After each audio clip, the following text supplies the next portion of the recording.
بندگان خدا، آپ سب کو اور اپنے نفس کو تقوی الہی کی وصیت کرتا ہوں،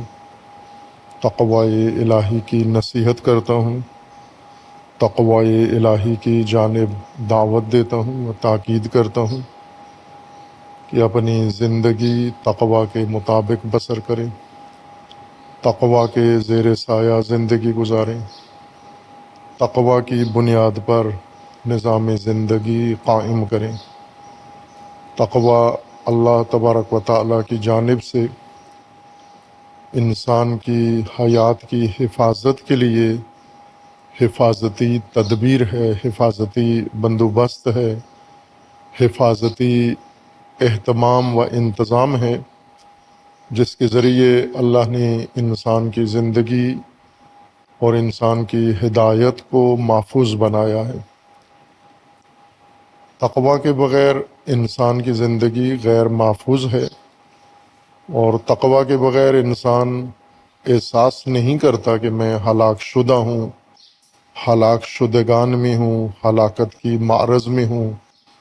ہلاکت کی زد میں ہوں، چونکہ غافل رہتا ہے، مست رہتا ہے، مدہوش رہتا ہے، اور سرگرمیوں میں اس کو احساس نہیں ہوتا، لیکن یہ اسے علم ہوگا جب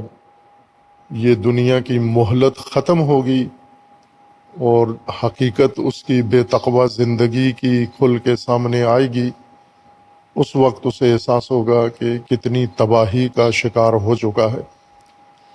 اور اس وقت حسرت کرے گا، پچھتائے گا، اللہ تبارک و تعالیٰ سے مہلت مانگے گا کہ مجھے ایک اور دفعہ مہلت دی جائے، لو ان لی کرہ، اگر میرے لیے دوبارہ ایک اور مہلت مل جائے، فرصت مل جائے، موقع مل جائے دنیا میں جانے کا، زندگی گزارنے کا، تو میں متقین میں سے ہو جاؤں گا، لکنت من المتقین۔ لیکن اس پچھتاوے کے وقت کوئی مہلت نہیں ہے، دوبارہ مہلت نہیں ملنی۔ یہی ایک مہلت جو ملی ہے، اسی مہلت میں آپ نے تقوی حاصل کرنا ہے، قائم کرنا ہے،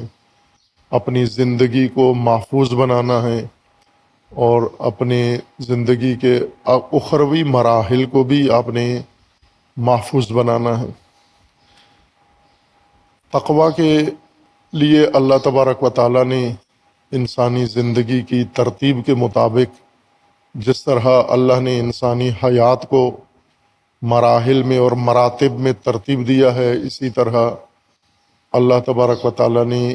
زندگی کے ہدایت کے بھی مراتب و مراحل ترتیب دیے ہیں، اور اسی وزن پر اور اسی وزان پر اللہ تبارک و تعالیٰ نے انسانی حیات کے لیے حفاظت کے بھی مراحل طے کیے ہیں۔ جو شعبہ انسان کی زندگی میں اساسی بنیادی حیثیت رکھتا ہے، ہدایت میں بھی اس کا اہتمام زیادہ ہے، اور جو شعبہ زندگی میں بنیادی حیثیت رکھتا ہے، حفاظت میں بھی اس کو بنیادی حیثیت دی گئی ہے۔ اور وہ شعبہ ہے انسان کی اجتماعی و سماجی زندگی، معاشرتی زندگی، باہمی زندگی، جو باقی انسانوں کے ساتھ مل کر گزارتا ہے، سماج تشکیل دیتا ہے، معاشرہ تشکیل دیتا ہے، اس سماج کا نظام بناتا ہے، اس نظام کے تحت زندگی گزارتا ہے، اس معاشرے کی تہذیب وجود میں آتی ہے، یہ اس تہذیب کے سائے میں زندگی گزارتا ہے۔ یہ تمام امور ایک نظم کے ساتھ اللہ تبارک و تعالیٰ نے ترتیب دیے ہیں۔ تقوی بھی اس شعبے کے لیے زیادہ اہمیت کے ساتھ بیان کیا ہے۔ ان ہذہ امتکم امۃ واحدہ، انبیاء کرام علیہ السلام کو خطاب ہے، ائمہ کو خطاب ہے کہ یہ آپ کی امت ہے، امت واحدہ ہے، اور میں آپ کا رب ہوں، تمہارا رب ہوں، اور تقوی اختیار کرو، فاتقونی، تقوی اختیار کرو۔ یہی امت واحدہ میں تقوی اختیار کرو۔ امت واحدہ اللہ تبارک و تعالیٰ کا سماجی اجتماعی نظام ہے انسانوں کے لیے۔ امت و امامت، اس نظام کی تعمیر کے لیے، نظام کے ایجاد کے لیے اللہ تبارک و تعالیٰ نے ابو الانبیاء حضرت ابراہیم خلیل علیہ الصلاۃ والسلام کو معمور فرمایا، جنہوں نے نظام امامت و امت کی بنیاد رکھی۔ انہی کو اللہ تبارک و تعالیٰ نے امامت کے درجہ پر فائز کیا، انی جاعلک للناس اماما، اور پھر انہی کے ہاتھ سے امت مسلمہ کی بنیاد رکھی، وَمِن ذُرِّيَّتِنَا أُمَّةً مُسْلِمَةً لَكَ، اور باقی مناسک نظام امامت و امت کے حضرت ابراہیم علیہ الصلاۃ والسلام کے ذریعے اللہ تبارک و تعالیٰ نے قائم کیے۔ کعبہ بنوایا، مرکزیت ایجاد کی، کعبہ کے احکام بیان کیے، امت سازی کے لیے لوگوں کو کعبہ کی دعوت حضرت ابراہیم کے ذریعے دی، حضرت ابراہیم سے کعبہ کی تطہیر کروائی، عاکفین و راقعین کے لیے کعبہ کو آمادہ کیا، اور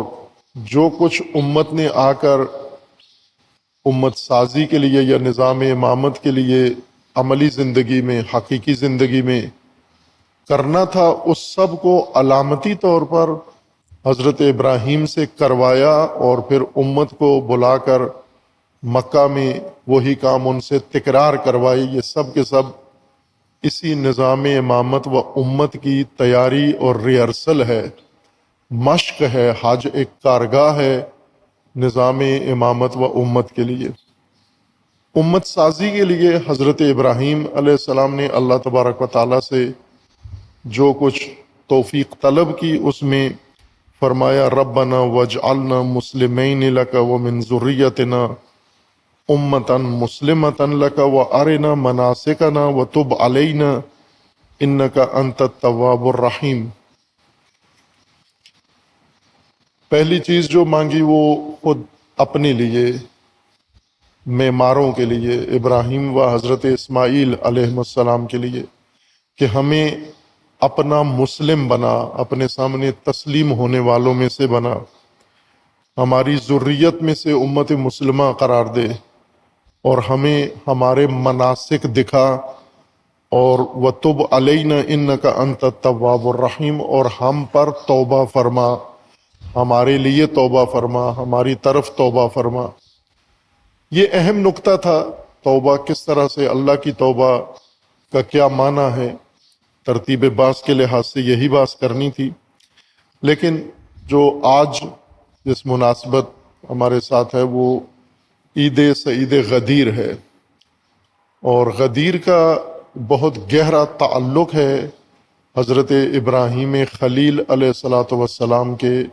امامت سے اور نظام امامت و امت سے، جس کی بنیاد حضرت ابراہیم خلیل علیہ الصلاۃ والسلام نے رکھی ہے، اور اللہ نے ان سے نظام تشکیل دلوایا ہے، اور پھر لوگوں کو دعوت بھی اس نظام کی طرف حضرت ابراہیم کے ذریعے سے دی ہے۔ حضرت ابراہیم خلیل نے اسی نظام امامت و امت کے تسلسل پر اسی وقت سے اصرار کیا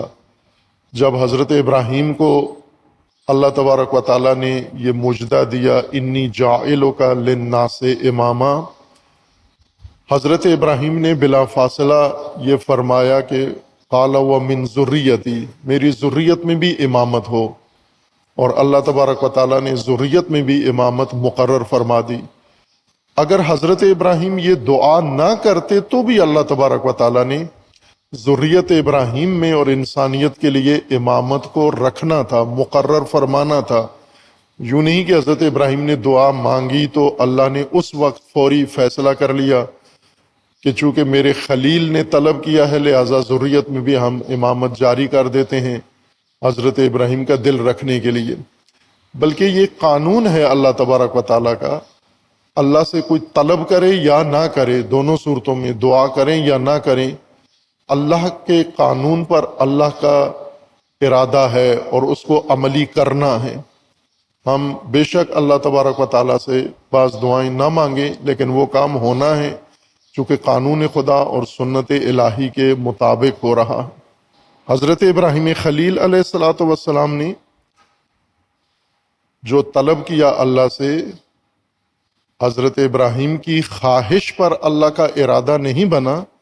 بلکہ اللہ کے ارادے کے مطابق حضرت ابراہیم کی دعا بنی ہے۔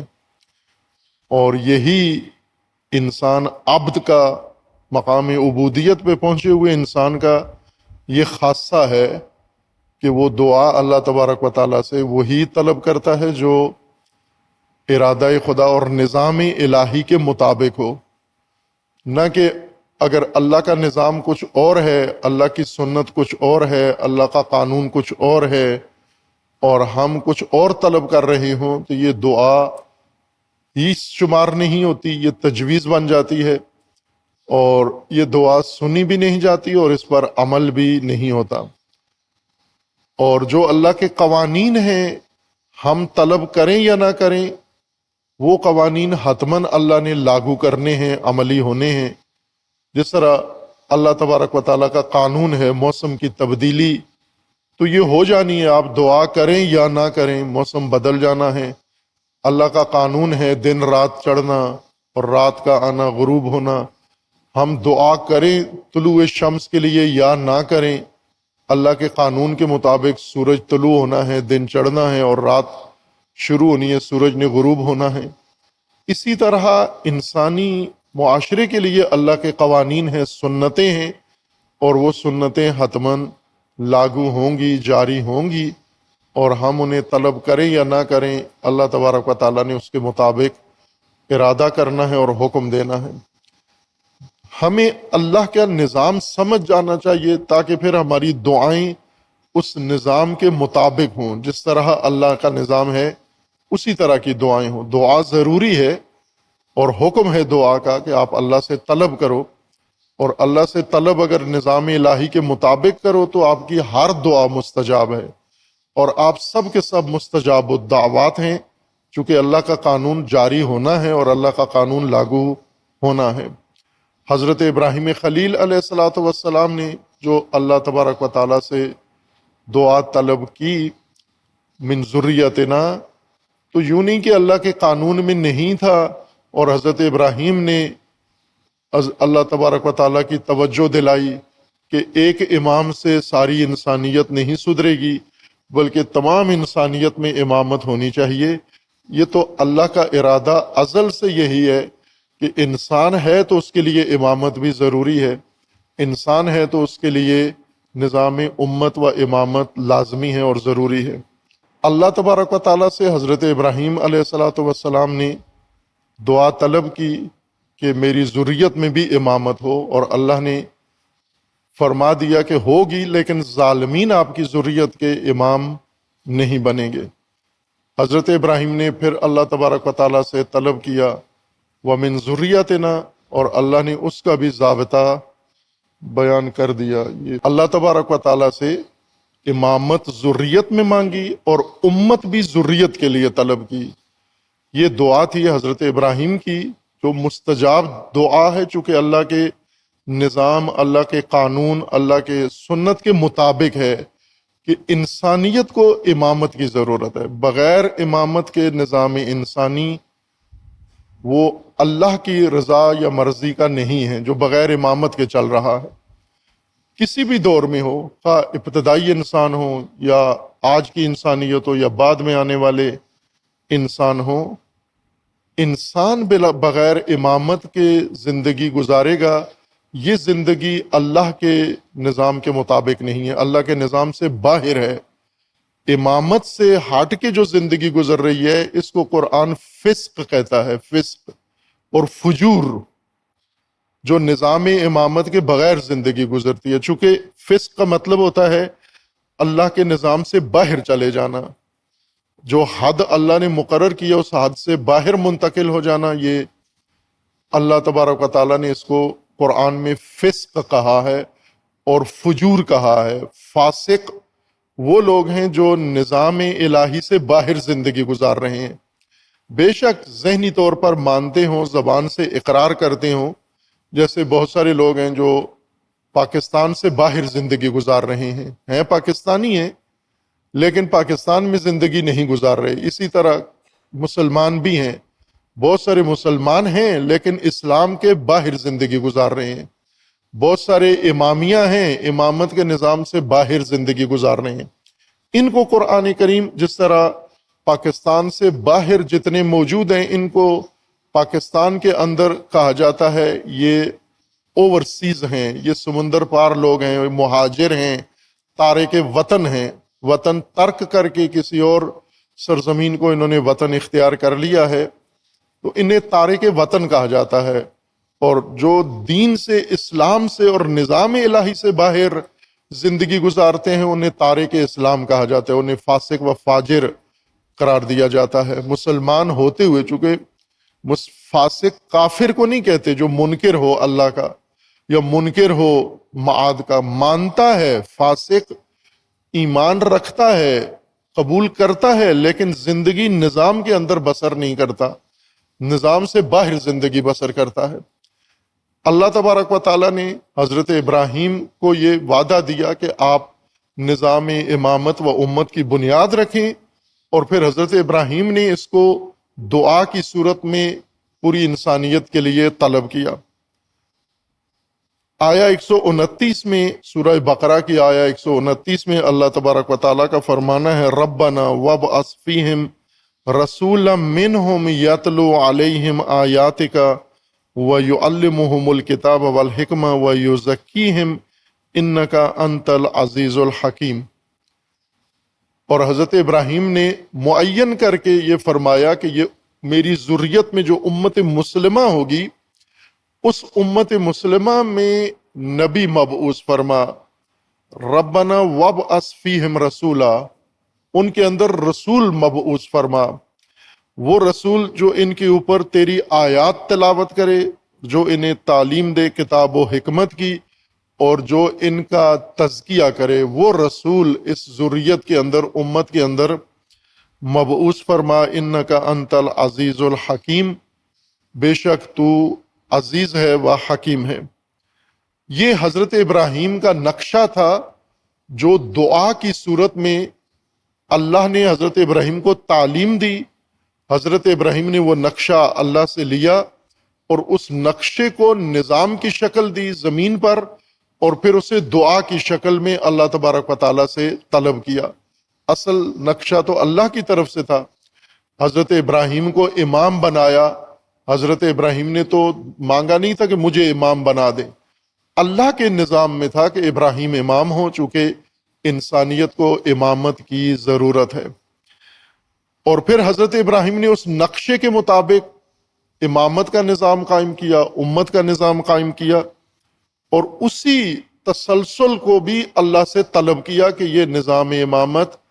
حضرت ابراہیم کے اندر اور دوران ابراہیم و عصر ابراہیم میں متوقف نہ ہو جائے، بلکہ یہ نظام امامت تسلسل رکھے آخر تک، قیامت تک، جب تک انسانیت ہے اس وقت تک نظام امامت قائم رہے۔ لہٰذا ذریت میں رسول بھی طلب کیا تسلسل امامت کے لیے،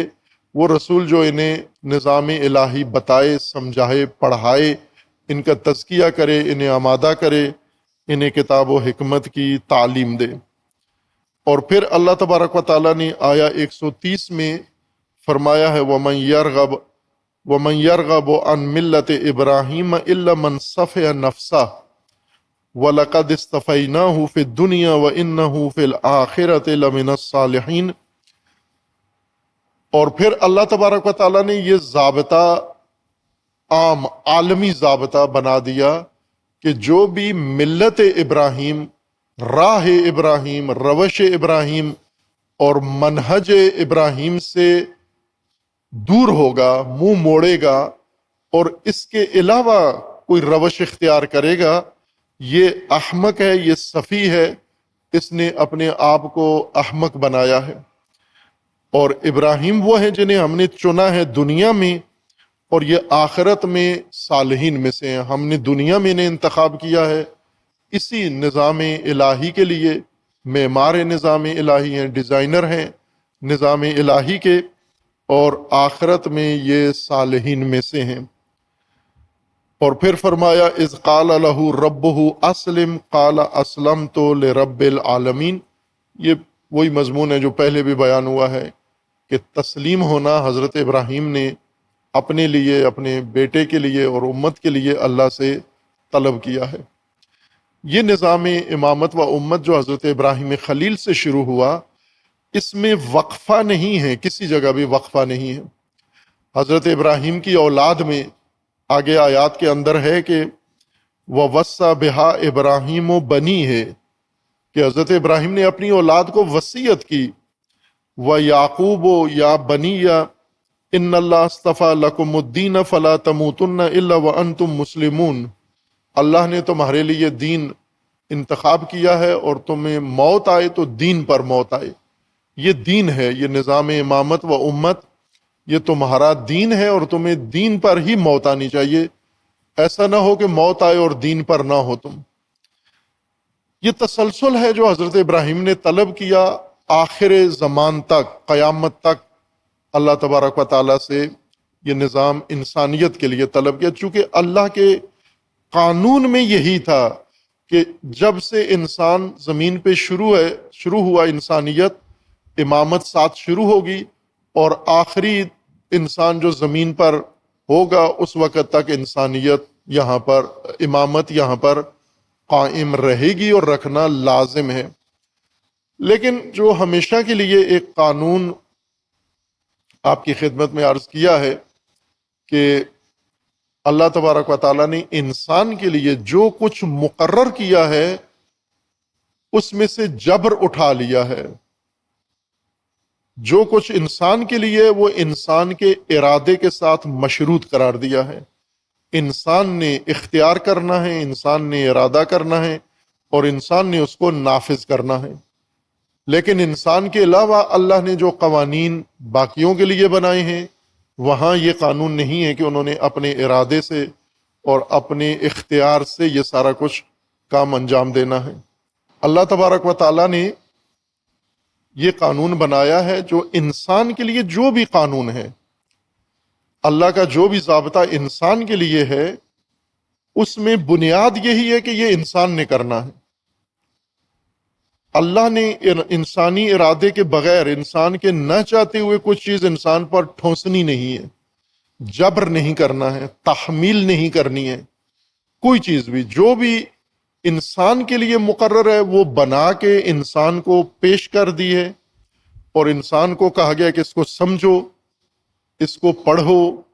اور اسے اپناؤ، اس پر عمل کرو اور اس نظام کو قائم کرو۔ انسان کے ہاتھوں سے یہ نظام قائم ہوگا، چونکہ انسان کے لیے ہے۔ اگر انسان کے علاوہ باقی کائنات کا نظام دیکھیں تو وہاں کسی کے ارادے کے ساتھ مشروط نہیں ہے، اللہ کے ارادے سے ہر نظام قائم ہے۔ زمین و آسمان کا نظام اللہ کے ارادے سے قائم ہے، دن رات کا نظام اللہ کے ارادے سے قائم ہے،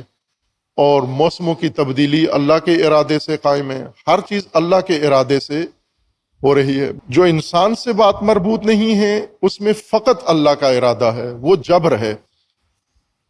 وہ ویسے ہی ہونا ہے جیسے اللہ نے مقرر کیا اور اللہ نے فرمایا ہے۔ لیکن انسان جب بیچ میں آئے گا تو وہاں پر جبر ختم ہو گیا، اللہ کے ارادے سے نظام بنا ہے،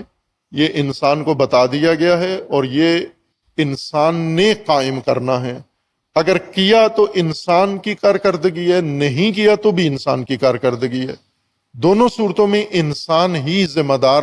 اور جواب گو ہے۔ اگر اللہ کا نظام قائم کیا تو وہ اجر اس کو ملے گا، جزا، اور اگر انسان نے اللہ کا نظام قائم نہ کیا تو وہ انجام اور جزا انسان کے لیے ہوگی۔ لیکن جو طے ہے انسان کے لیے اللہ تبارک و تعالیٰ کی جانب سے قرآن کی شہادت و گواہی کے مطابق، وہ امامت و امت کا نظام ہے، دوسرا کوئی بھی نہیں ہے۔ دوسرے جتنے نظام انسان نے بنائے ہوئے ہیں اور ان پر عمل پیرا ہے اور لاگو کیے ہوئے ہیں، یہ سارے نظام یہ اللہ کے نظام کے منافی ہیں، اور ان کو طغیان کہا گیا، یہ طاغوتیت ہے۔ اللہ کے نظام کے علاوہ، یعنی امامت و امت کے علاوہ، آپ جو بھی نام رکھو اس کو، آپ اس کا نام آمریت رکھو، آپ اس کا نام بادشاہت رکھو، آپ اس کا نام قبائلیت رکھو، آپ اس کا نام جمہوریت رکھو، آپ اس کا نام کوئی بھی نام دے دو اس کو، اور اس کو جمہوریت کو اسلامی کر لو، جمہوریت کبھی اسلامی ہو ہی نہیں سکتی۔ اگر جمہوریت اسلامی ہو سکتی ہے تو پہلے بت پرستی اسلامی ہو جانی چاہیے تھی، چونکہ اسلام جب آیا تو جمہوریت نہیں تھی، بت پرستی تھی، تو آسان تھا بت پرستی کو، ان بت پرستوں کی تجویز بھی یہ تھی کہ اسی کو اسلامی کر لیتے ہیں، آپ کچھ دن ہمارے پاس آیا کرو، ہم کچھ دن آپ کے پاس آتے ہیں، تو اسی کو اسلامی کر لیتے ہیں۔ لیکن اللہ تبارک و تعالیٰ نے فرمایا کہ نہ، یہ چاہتے ہیں یہ کام ہو، لیکن آپ نے کرنا نہیں ہے یہ کام۔ وہ تجویز لے کر آئے۔ سورہ قمر میں اللہ تبارک و تعالیٰ نے یہ ذکر فرمایا ہے کہ یہ سورہ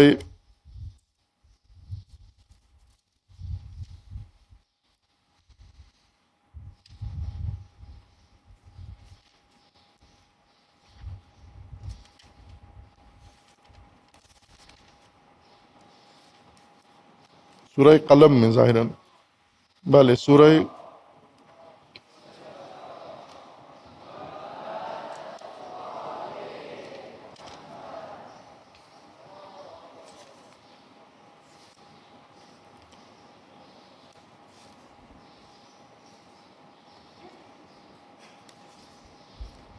بت پرستی کو اسلامی کرنے کی تجویز لے کر آئے وہ لوگ رسول اللہ صلی اللہ علیہ وآلہ وسلم کے پاس، اور اللہ تبارک و تعالیٰ نے رسول اللہ کو پھر رہنمائی فرمائی کہ اس تجویز کے مقابلے میں آپ نے کیا کرنا ہے۔ وہ اہم سورہ ہے۔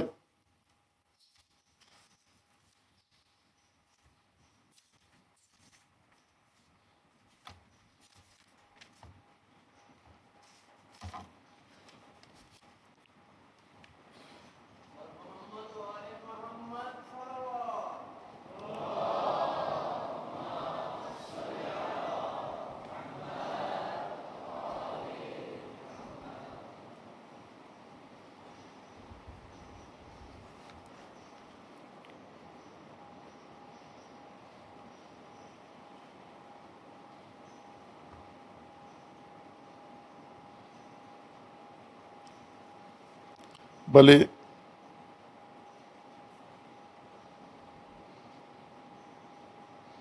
سورہ قلم میں جب بت پرستی کو اسلامائز کرنے کی تجویز لائے تھے کفار، تو اللہ تبارک و تعالیٰ نے سورہ قلم نازل فرمائی، نون والقلم وما یسطرون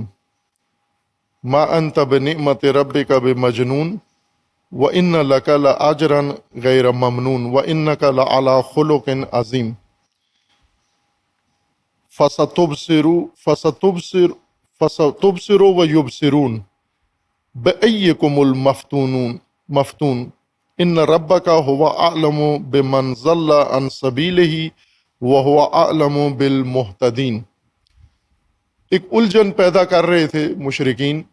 اور ان کا سرکردہ سرغنہ جو ان کا نظریاتی امام تھا اس وقت، ولید ابن مغیرہ، خالد ابن ولید کا باپ، وہ اس وقت ان کا فکری رہنما تھا، وہ عرب کا دانا شخص سمجھا جاتا تھا۔ یہ تجویز لے کر آیا رسول اللہ کے پاس، اور رسول اللہ کو آ کر اس نے کہا کہ جو ہم کر رہے ہیں وہ آپ قبول کر لیں، اور جو آپ کہتے ہیں وہ ہم مان لیتے ہیں، بیچ کا ایک راستہ نکالتے ہیں، دوسرے لفظوں میں بت پرستی کو اسلامی رنگ دیتے ہیں۔ اللہ تبارک و تعالیٰ نے فرمایا فَلَا تُطِعِ الْمُكَذِّبِينَ، ان کی بات نہیں ماننی آپ نے، یہ جو جھٹلانے والے ہیں، منکر ہیں، الہی نظام نہیں مانتے، ان کی بات نہیں ماننی۔ وَدُّوا لَوْ تُدْهِنُوا فَيُدْهِنُونَ، یہ چاہتے ہیں کہ مداہنہ کریں، آپ مداہنہ کریں تاکہ یہ بھی مداہنہ کریں۔ مداہنہ دہن سے ہے، یعنی آپ نرمی دکھائیں، لچک دکھائیں اپنے موقف میں، اپنے نظریے میں، سختی نہ دکھائیں۔ اور یہ جو آپ دو ٹوک کہہ رہے ہیں کہ بتوں کی کسی صورت اجازت نہیں ہے بت پرستی کی، یہ دو ٹوک سختی نہ دکھائیں، درمیانی راستہ نکالیں، کچھ آپ لچک پیدا کریں، کچھ ہم پیدا کریں۔ انہوں نے کہا کہ وَدُّوا لَوْ تُدْهِنُوا فَيُدْهِنُونَ، آپ نرمی دکھائیں، لچک دکھائیں تاکہ یہ بھی کفار بھی نرمی دکھائیں۔ وَلَا تُطِعْ كُلَّ حَلَّافٍ مَّهِينٍ، یہ جو قسمیں کھانے والے ہیں اور آپ کے ساتھ آ کر عہد پیمان کرنے والے ہیں، ان کی بات، ان کی اطاعت نہیں کرنا۔ حماز مشاء بنمیم، یہ حماز و غماز و یہ جو پروپیگنڈا کرنے والے ہیں، ان کی بات نہیں ماننا۔ مناع للخیر معتد اثیم، یہ جو ہر خیر کے راستے میں رکاوٹ ہیں، ان کی آپ نے اطاعت نہیں کرنی۔ عتل بعد ذلک زنیم، اور پھر بہت ہی سخت جملہ کہا کہ یہ سب کچھ ہیں، یہ بدنسب ہیں، یہ جو آپ کے ساتھ آتے ہیں یہ بدنسب ہیں، اور یہ بدنسب جب آپ کے پاس آئیں تجاویز لے کر بت پرستی کو منظور کروانے کے لیے، آپ نے اطاعت نہیں کرنی، یعنی بات سننی ہی نہیں ہے ان کی۔ اب یہ کام اس وقت رسول اللہ کو سختی سے روک دیا گیا کہ یہ تجاویز جو آپ کو پیش ہوتی ہیں الہی نظام کے ساتھ سمجھوتے کے لیے، آپ نے یہ سمجھوتا نہیں کرنا، اور رسول اللہ نے نہیں کیا، اور جو رسول اللہ نے نہیں کیا اور اللہ نے روکا، مسلمانوں نے بعد میں کر لیا، اور اسی سمجھوتے کے تحت آج زندگی گزار رہے ہیں۔ آج اسلامی ممالک ہیں، 58 اسلامی ممالک ہیں، اور تمام ممالک میں مسلمان ہیں، اور یہ سب کے سب کس نظام کے اوپر راضی ہیں، کس نظام کے اوپر پابند ہیں، کس نظام کے وفادار ہیں، کس نظام پر عمل پیرا ہیں، وہ ہم خود سارے جانتے ہیں کس پر ہیں۔ جس سے رسول اللہ صلی اللہ علیہ وآلہ وسلم کو اللہ تبارک و تعالیٰ نے منع کیا، روکا کہ آپ نے نہیں کرنا یہ کام۔ ان کی بت پرستی کو ساتھ لچک دکھا کے اسی کو اسلامائز نہیں کرنا، آپ اس کی گنجائش نہیں ہے۔ امامت و امت کے نظام سے دستبرداری کا کوئی راستہ نہیں ہے، اللہ نے بند کر دیا ہے، بلکہ اس کو صفاحت کہا ہے۔ وَمَن يَرْغَبُ عَن مِلَّةِ إِبْرَاهِيمَ إِلَّا مَن صَفِحَ نَفْسَهُ، جو بھی ملت ابراہیم، راہ ابراہیم سے کنارہ کش ہوگا، روگردان ہوگا، منہ موڑے گا، وہ صفی ہے، وہ احمق ہے۔ یعنی فاسق بھی اسے کہا ہے، فاجر بھی اسے کہا ہے، اور احمق و نادان بھی اس کو کہا ہے۔ بے شک پڑھا لکھا ہو، بے شک دینی علم رکھتا ہو، بے شک دنیاوی علم رکھتا ہو، بے شک بڑا عہدہ رکھتا ہو، بڑی شہرت رکھتا ہو، اگر راہ ابراہیم سے ہٹا ہوا ہے تو یہ احمق اور صفی ہے۔ یہ اس کو قرآن عاقل اور مومن شمار نہیں کرتا، یہ صفی انسان ہے۔ اور تسلسل خود ابراہیم علیہ السلام نے امامت کے اندر اللہ سے منظور کروایا ہے، اور اللہ کے نظام میں تسلسل ہے۔ جیسا عرض کیا کہ اگر حضرت ابراہیم نہ بھی طلب کریں اللہ تبارک و تعالیٰ سے، تسلسل قانون خدا میں ہے کہ انسانیت کے لیے ایک ہی نظام ہوگا، امامت و امت کا نظام۔ امام اللہ نے بنانا ہے اور امت امام نے بنانی ہے، اور نظام امامت و امت نے اور عوام نے اور انسانوں نے اور مومنین نے مل کر قائم کرنا ہے اور نافذ کرنا ہے، چونکہ انسان مکلف ہے نظام امامت کے قیام کا۔ جتنے واجبات ہم انجام دے رہے ہیں یہ ثانوی واجبات ہیں، نماز ثانوی واجب ہے، روزہ ثانوی واجب ہے، اصل پہلا واجب، بنیادی واجب نظام امامت و امت ہے، جس کے اندر سارے احکام اور باقی سارے نظام آ جاتے ہیں، یعنی پورا دین آ جاتا ہے نظام امامت و امت میں۔ اور یہی تسلسل جو حضرت ابراہیم نے اللہ تبارک و تعالیٰ سے دعا کی صورت میں طلب کی اور اللہ نے اس کی منظوری دی، فرمایا یہ نظام ہے امامت و امت کا، اسی کا تسلسل بعثت رسول اکرم صلی اللہ علیہ وآلہ وسلم ہے۔ ربنا وابعث فیہم رسولا منہم یتلو علیہم آیاتک، بعثت نبی اکرم تسلسل نظام الہی ہے جو حضرت ابراہیم سے آغاز ہوا اور رسول اللہ کی صورت میں جاری رہا، اور یوں نہیں کہ رسول اللہ پہ آ کے ختم ہو گیا، نبوت ختم ہو گئی لیکن نظام الہی کا خاتمہ نہیں ہوا، وہ تسلسل قائم ہے۔ اور وہی تسلسل رسول اللہ صلی اللہ علیہ وآلہ وسلم کے ذریعے اللہ نے قائم رکھا امت رسول اللہ میں، اور وہ غدیر ہے کہ جب رسول اللہ اپنی حیات کے آخری حصے میں پہنچے اور انہیں احساس ہو گیا کہ اب میرے پاس مہلت کم ہے زندگی کی، رسول اللہ صلی اللہ علیہ وآلہ وسلم نے حج کے مقام پر، یہ بڑا اہم حج ہے جو رسول اللہ کی زندگی میں انجام پایا۔ رسول اللہ نے یہ واحد حج کیا، مدینہ میں آ کر حج تمتع کیا اور اس میں اہتمام کیا۔ تمام اس وقت کے جتنے بھی لوگ مومن مسلم ہو چکے تھے ان سب کو پیغام بھیجا کہ اس سمے سارے حج پر حاضر ہوں، اور وہ سارے حج پر حاضر ہوئے۔ مختلف تعداد بتائی جاتی ہے، کم از کم تعداد بھی جو حجۃ الوداع کے لیے ذکر کی جاتی ہے 90,000 مسلمین پورے جزیرہ نما سے جہاں جہاں بھی لوگوں نے اسلام قبول کیا تھا اکٹھے ہوئے،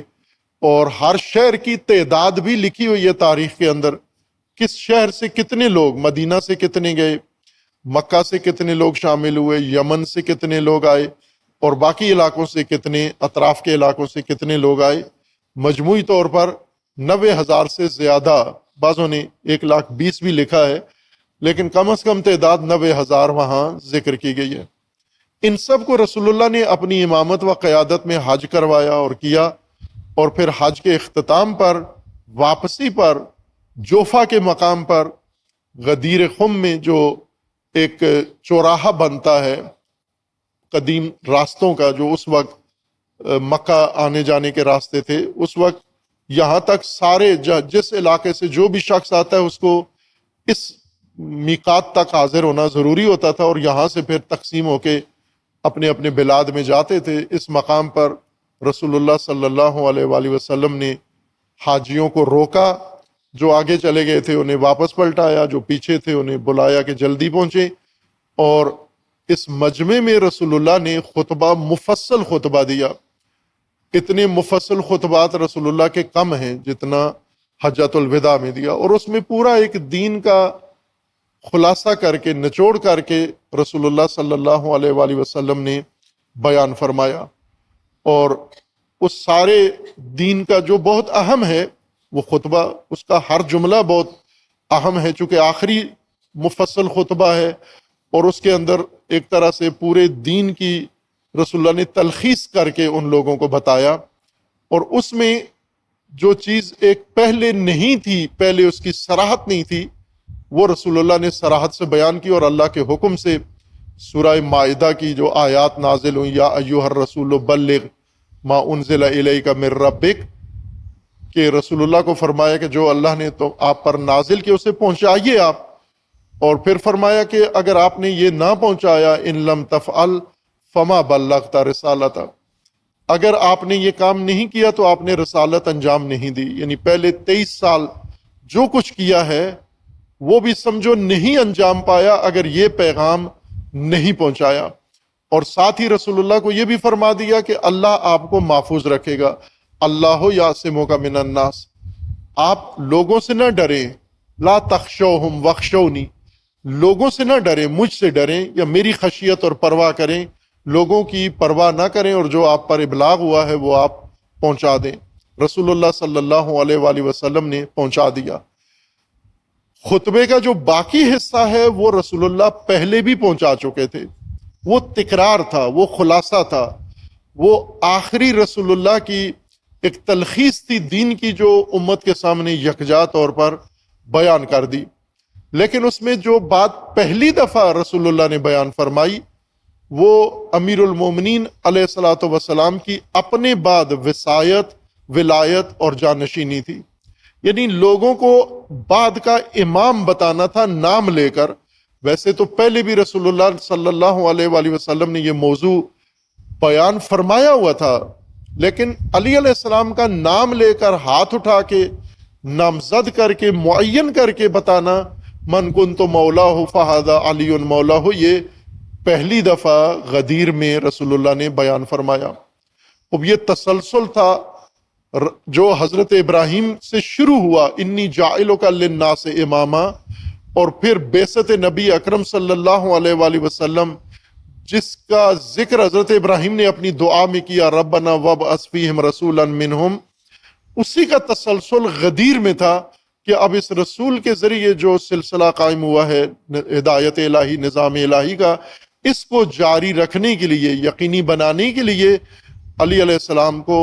رسول اللہ کے ذریعے اللہ نے مقرر فرمایا اور امام بنایا کہ یہ ولی ہیں آپ کے، یہ امام ہیں آپ کے۔ اور پھر یہ سلسلہ تسلسل اللہ کی طرف سے قائم ہو گیا، لیکن لوگوں نے، حضرت ابراہیم کی اولاد نے و ذریت نے، پہلا ایک سلسلہ جو رسول اللہ صلی اللہ علیہ وآلہ وسلم سے پہلے ذریت ابراہیم میں تھا، بنی اسرائیل تھے۔ بنی اسرائیل نے ملت ابراہیم کو جاری نہیں رکھا۔ بنی اسرائیل ابراہیم کے یہودی نصرانی ہونے کے دعوے دار تھے، فرقے بنا کر اس بات پہ جھگڑتے تھے کہ ابراہیم یہودی ہے یا نصرانی، لیکن ملت ابراہیم، راہ ابراہیم، روش ابراہیم انہوں نے چھوڑ دی اور صفاحت کا راستہ اختیار کیا۔ وہ حضرت موسیٰ کے دور میں بھی تکرار ہوا، حضرت موسیٰ سے پہلے بھی تکرار ہوا۔ حضرت ابراہیم کا راستہ اگر یہ انجام دیتے تو فرعون کے غلام ہی نہ بنتے۔ اگر یہ حضرت ابراہیم کی راہ پر چلتے، بنی اسرائیل حضرت یوسف کے زمانے میں مصر منتقل ہوئے، انہوں نے رزق و روزی کی خاطر وہاں مہاجرت کی اور وہاں جا کر آباد ہوئے حضرت یوسف کے ذریعے، اور پھر کچھ ہی عرصہ بعد یہ غلام بن گئے، قبطیوں کے اور آل فرعون کے نوکر بن گئے، اور بدترین عذاب والی زندگی اس نے ان کو دی، عذاب جھیل رہے تھے۔ یسومونہم سوء العذاب یا یسومونکم سوء العذاب، بدترین عذاب کی طرف انہیں دھکیل رہا تھا وہ۔ اور اس عذاب تک کیسے پہنچے؟ حضرت ابراہیم سے جو راستہ شروع ہوا، کہیں چھوڑ دیا بیچ میں، چھوڑنے سے غلام بن گئے، چھوڑنے سے محکوم بن گئے، فرعون کے تابع بن گئے اور بدترین ذلت آمیز زندگی گزاری۔ اللہ تبارک و تعالیٰ نے پھر ذریت ابراہیم سے انبیاء مبعوث کیے، موسیٰ علیہ السلام کو مبعوث کیا تاکہ دوبارہ انہیں الہی نظام پر لے آئیں، نظام امامت پر لے آئیں، اور کتنے جتن کیے حضرت موسیٰ علیہ السلام نے ان کو دوبارہ نظام امامت پر لانے کے لیے، لیکن ان کی ہٹ درمی، ان کی فساد، ان کی کام چوری اور ان کے اللہ کی معصیت، موسیٰ کے ساتھ تمسخر، اب یہ سارا قرآن نے پورا ماجرا مفصل ذکر کیا ہے۔ اور آخرکار پھر غلام بنے، پھر اسیر ہوئے، پھر گھروں سے نکالے گئے، اور اللہ تبارک و تعالیٰ نے پھر ذریت ابراہیم میں سے دوبارہ نجات دہندہ ان کے لیے پیدا کیا، حضرت طالوت کو پیدا کیا، پھر داؤد پیدا ہوئے، پھر سلیمان پیدا ہوئے، اور انہوں نے ان کو نظام امامت پہ رکھا، لائے، گھیر کے ان کو نظام امامت پہ لے کر آئے۔ جو اللہ نے طالوت کو امام بنایا تھا اس کی طرف آئے، پھر وہی سلسلہ حکومت و خلافت داؤد میں بدل گیا، پھر وہی سلسلہ حکومت حضرت سلیمان میں بدل گیا، لیکن بعد میں پھر یہ نظام امامت سے ہٹ گئے اور دوبارہ فساد کی طرف آ گئے، دوبارہ یہ نظام امامت چھوڑ کر طاغوتیت کی طرف آ گئے۔ اور قرآن کریم نے فرمایا کہ ضربت علیہم الذلۃ والمسکنہ، رسول اللہ صلی اللہ علیہ وآلہ وسلم کی بعثت کے وقت ذریت ابراہیم کا یہ حصہ بنی اسرائیل یہ مکمل گمراہی کا شکار ہو چکے تھے، بلکہ نظام امامت کے مقابلے میں آ چکے تھے، دیندار ہوتے ہوئے، مذہبی ہوتے ہوئے، نظام امامت سے تعلق رکھنے کے باوجود اپنے وقت کے امام کے مقابلے میں کھڑے ہو گئے، انکار کر دیا ان کی نبوت کا، قرآن کا، ان کی اطاعت نہیں کی، جبکہ رسول اللہ کو توقع تھی کہ بے دین بت پرست میری نبوت یا دعوت قبول نہیں کریں گے، لیکن بنی اسرائیل قبول کر لیں گے، اور الٹ ہوا۔ مشرکین سارے یا جتنے بھی مسلمان ہوئے شرک سے ہوئے، بت پرستی سے ہوئے، اور روایت میں ہے کہ بنی اسرائیل میں سے کل 3 آدمی مسلمان ہوئے اور تینوں منافق۔ بعد میں جتنا نقصان ان تینوں نے پہنچایا مسلمانوں کے اندر، وہ شاید باقیوں نے مل کر بھی اتنا نہیں پہنچایا جتنا ان 3 نے نقصان پہنچایا۔ بار کے روایات ان کے بارے میں مختلف ہیں، کچھ لوگ ان کی تمجید کرتے ہیں، کچھ ان پر تنقید کرتے ہیں، وہ 3 افراد، لیکن مسلمان نہیں ہوئے، قبول نہیں کی دعوت رسول اللہ، ذریت ابراہیم کا وہ حصہ، لیکن وہی فاسقوں کے اور طاغوتوں کے تابع ہو گئے۔ ذریت ابراہیم کا دوسرا حصہ بنی اسماعیل، وہ بنی یعقوب تھے، اسرائیل کی اولاد، یہ اسماعیل کی اولاد ہیں۔ اسماعیل کی اولاد میں بھی سلسلہ ابراہیم جاری رہا بعثت رسول اللہ صلی اللہ علیہ وآلہ وسلم سے، اور پھر رسول اللہ صلی اللہ علیہ وآلہ وسلم نے جب احیاء کیا نظام امامت، جو بنی اسرائیل نہیں کر سکے بلکہ بنی اسرائیل نے ترک کر دیا، رسول اللہ نے اس کو احیا کیا، قائم کیا راہ ابراہیمی۔ اور اب رسول اللہ کے بعد اس کے تسلسل کا اہم مرحلہ تھا، اور غدیر اس کی بنیاد تھا۔ غدیر میں امیر المومنین علیہ الصلوۃ والسلام کو امام و ولی امت کا اور انسانوں کا مقرر کیا تاکہ یہ تسلسل جاری رہے۔ اب پھر جو کچھ ہوا، امیر المومنین کی ولایت کا اعلان ہوا، اور اس ولایت کے اعلان پر جو بنی اسماعیل ہیں، بنی اسرائیل نے تو خوب کھیلا دین کے ساتھ، لیکن بنی اسماعیل نے کیا کیا؟ امیر المومنین کی ولایت کے اعلان سے ہی کھیلنا شروع کر دیا اور تمسخر شروع کر دیا، اور غیر سنجیدہ ہو گئے، اور نظام امامت کی طرف نہیں گئے بلکہ جس طرف انہیں بلایا گیا اسی طرف چلے گئے۔ بنو امیہ نے جدھر بلایا ادھر چلے گئے، ثقیفہ میں جدھر بلایا ادھر چلے گئے، بنو عباس نے جدھر بلایا ادھر چلے گئے، اور آج تک جدھر کوئی طاغوت بلاتا ہے اس کی طرف چلے جاتے ہیں، علی کی ولایت کی طرف لوٹ کر آنے کے لیے تیار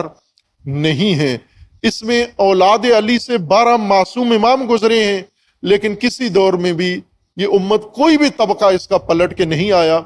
اور وہ جنہوں نے اپنے آپ کو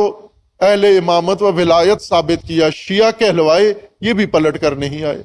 نظام امامت کی طرف نہیں آئے، پلٹ کر نظام امت و امامت کی طرف پلٹ کر نہیں آئے۔ یہ بھی تاریخ ہم پڑھ لیں، جتنے بھی طاغوت آئے جنہوں نے حکومت قائم کی، انہوں نے اس کی اطاعت کر لی، انہوں نے اس کی یا خاموشی اختیار کر لی یا رضا کے ساتھ اس کی اطاعت اختیار کر لی، اور یہ سلسلہ اسی طرح 1500 سال لگ بھگ ہونے والے ہیں، اور امامت معطل ہے، نظام امامت جس میں اللہ نے ایک دن کے لیے بھی اجازت نہیں دی نظام امامت و امت کو تعطیل کرنے کے لیے، وقفہ کرنے کے لیے، کیونکہ اس کا تسلسل رہنا ضروری ہے۔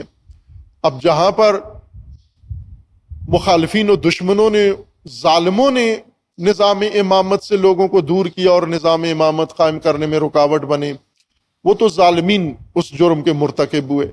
لیکن سب ظالمین کی طرف سے نہیں ہوا، کچھ ان لوگوں کی طرف سے بھی کوتاہی ہوئی ہے جن کو نظام امامت قائم کرنا تھا، جن کی ڈیوٹی تھی، ماموریت تھی، واجب تھا ان پر، انہوں نے بھی کوتاہی کی، ان 1500 سال میں کوتاہی کی۔ اور پھر اللہ تبارک و تعالیٰ نے اس تسلسل کو قائم رکھنے کے لیے اس عہد میں ایک اور اپنا عبد صالح پیدا کیا، بھیجا، اور اس کا نام روح اللہ خمینی ہے رحمت اللہ علیہ۔ انہوں نے آ کر اس نظام کو زندہ کیا، اور جب امامت و امت کا نظام پیش کیا تو سب سے زیادہ تعجب انہی لوگوں کو تھا جو امامت کے نظام سے اپنے آپ کو متصل و منسلک کہلاتے ہیں، چونکہ انہوں نے نظام امامت کب کا کئی دفعہ ثابت کر چکے تھے کہ یہ زمانہ غیبت میں تو نظام امامت و امت ہے ہی نہیں ہے۔ شیعہ فقہا، شیعہ علماء، شیعہ علماء مال امام خرچ کر کے یہ ثابت کیا کہ غیبت کے زمانے میں نظام امامت نہیں چلے گا۔ وہ کیا چلے گا؟ نظام غیبت، دور زمانہ غیبت میں کیا چلے گا؟ امامت، چلو امامت نہیں، فقی کی امامت نہیں، ولی کی امامت نہیں، معطل کر دیا، ہوگا کیا؟ خب جو بھی ظالم طاغوت آئے، ٹرمپ حکومت قائم کر لے، مودی حکومت قائم کر لے، کوئی اور حکومت قائم کر لے، آپ کو حق نہیں ہے نظام امامت قائم کرنے کا۔ کیوں حق نہیں ہے؟ چونکہ شیخ اعظم نے بے فضولی میں کہہ دیا ہے کہ ولایت ثابت نہیں ہے۔ بس یہ ایک جملہ شیخ اعظم کا پکڑ لیا اور کہا کہ زمانہ غیبت کبریٰ میں امامت نہیں ہے۔ امام خمینی نے انہیں بتایا کہ جب قرآن فرما رہا ہے، قرآن نے ابراہیم کو امام بنایا اور ابراہیم نے تسلسل اللہ سے منظور کروایا، اور اللہ نے فرما دیا کہ تیری ذریت میں امامت بھی ہے اور امت بھی ہے، امت مسلمہ بھی تیری ذریت میں اور امامت بھی تیری ذریت میں ہے۔ اب اس کو کون معطل کر سکتا ہے؟ اس کو کون ہٹا سکتا ہے؟ نہ ظالم، نہ حامی، نہ مظلوم۔ ظالم بھی نہیں امامت معطل کر سکتا، مظلوم بھی امامت معطل نہیں کر سکتا۔ اس کو قیامت تک رہنا ہے۔ اور یوں نہیں کہ اگر ابراہیم نہیں ہے تو اب امامت نہیں چلے گی، نہ، ابراہیم امام ہیں، ابراہیم کے بعد ان کے بیٹے امام ہیں، ان کی اولاد امام ہے، اور اسی وقت اگر طالوت جیسا ایک چرواہا بھی امامت کرنے کے قابل ہے تو اللہ نے طالوت کو امام بنایا، جو معصوم بھی نہیں ہے، نبی بھی نہیں ہے،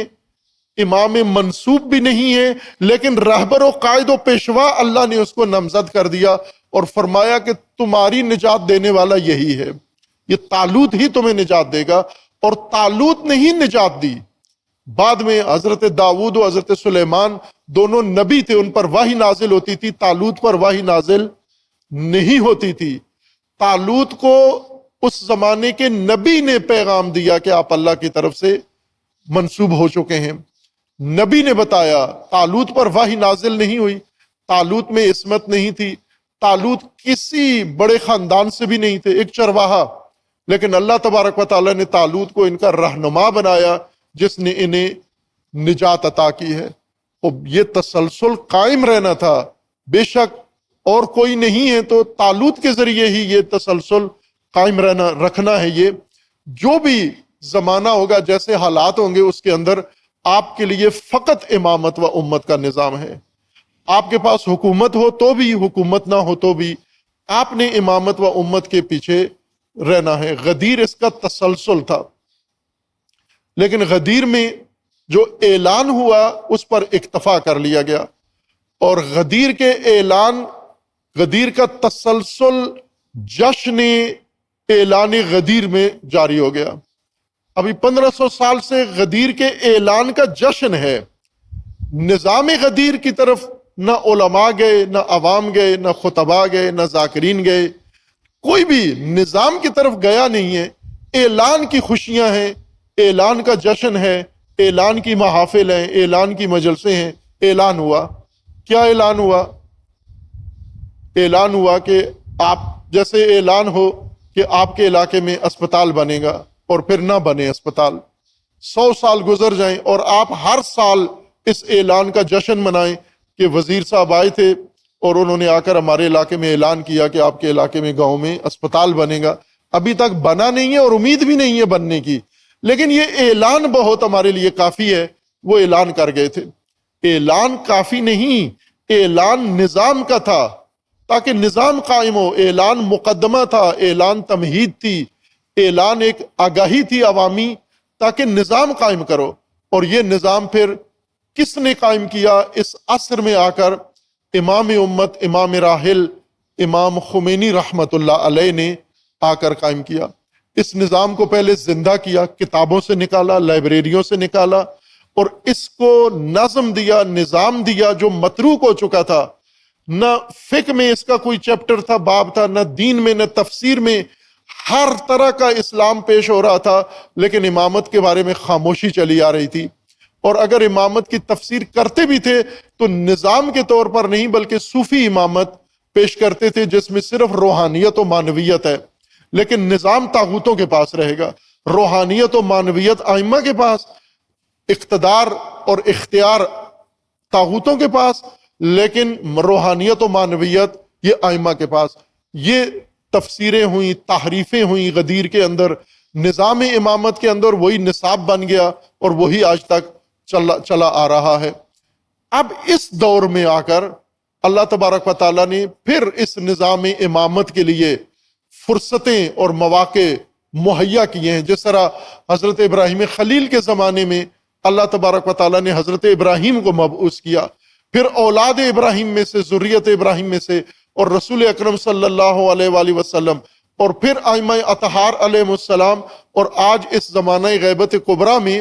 زمانہ غیبت کبریٰ کا مطلب یعنی دین خدا معطل ہے، دین خدا کی چھٹی ہے۔ آپ دین خدا، امام آئیں گے، نافذ کریں گے، اور اس میں بھی ہمارا کوئی کردار نہیں ہوگا، وہ خود آ کر اس معطل دین کو خود آ کر نافذ کر دیں گے۔ اگر انہوں نے کرنا ہوتا تو غائب کیوں ہوتے؟